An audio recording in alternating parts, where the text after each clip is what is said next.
The Extraordinary Rendition of Janos Farkas. Chapter 32, Part 1.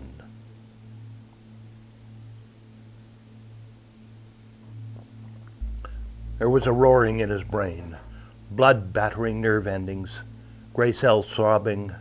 The whiskey had put him down, but it was something else that had put him out. What was it? He felt his face. It had been beaten, not carelessly, but in a measured amount. Max had said to him, "I am better with my fists. I know what they can do." No, it wasn't the beating. It was something chemical, something not found in a fist or a bottle of whiskey. Something clear, something undetectable. Halothane? Kentamine? Chloral hydrate, the good old-fashioned Mickey Finn? He started to retch, and each time his body convulsed, the blood pounded his brain even harder. Pulling the blanket over his face, he put his head on the cold, damp cement floor. It was not the cool compress he was looking for, not soothing, and the blanket stunk. Stunk from the sweat and the retch of someone else whose vomiting had been successful. He felt a moment and lowered the blanket to look. Christ, it was the biggest rat he had ever seen. He didn't bother to flinch, to scare it away. Nothing the rat could do to him could compare with what was in store from him from the human race. He picked a spot on the wall, a black mark just off and to the left of the door. He stared at it hard. The essence of Shonen Kung Fu. It is not the power of the body, it is the power of the mind. A mind that is trained to the highest degree cannot be beaten. A mind that is trained to the highest degree can accomplish anything. The spot opened up and the wall gave away.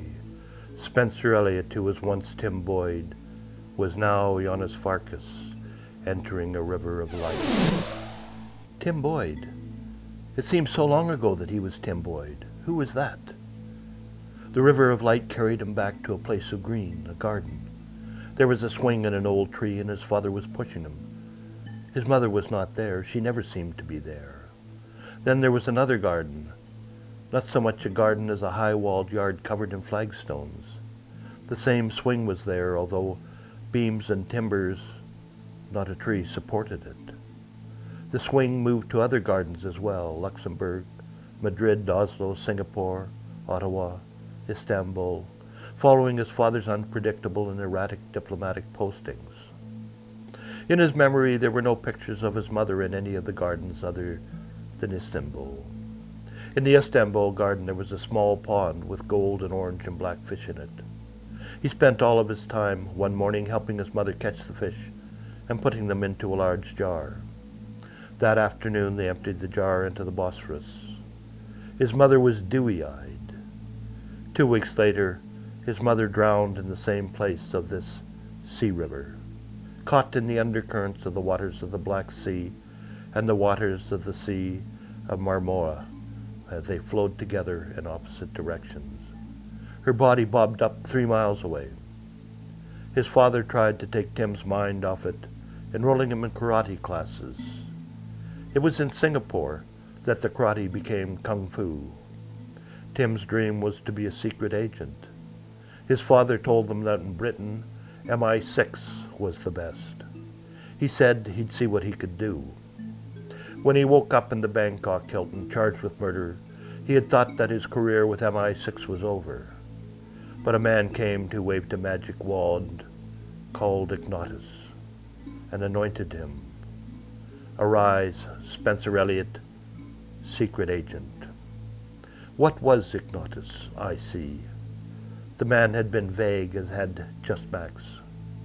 Although it could be that Max knew more than he did. What kind of name was Max anyway? It was a group of nations, that much he had figured out, and it was run by individuals from those nations, not politicians, but senior members of government who were not subjected to the vagaries of the political voting process or pressure from special interest groups. He had learned that no one nation could start an Ignatus operation on its own, just as no one nation could veto an operation that was in the best interests of the rest of the world.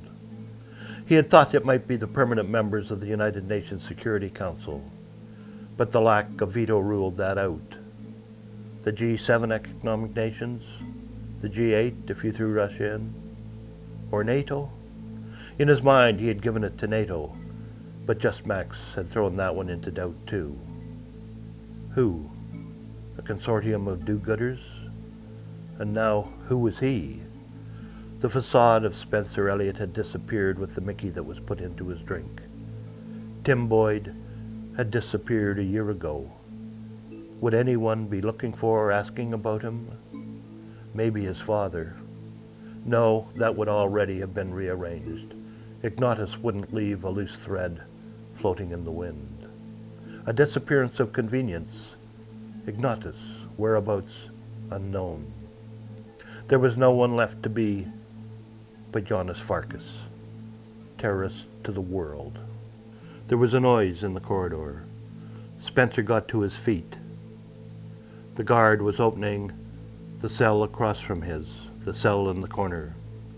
The Mujahideen fighter from the Palestine, Mustafa Ali, came out to start his duty as custodian of shit bottles. This would be the first test.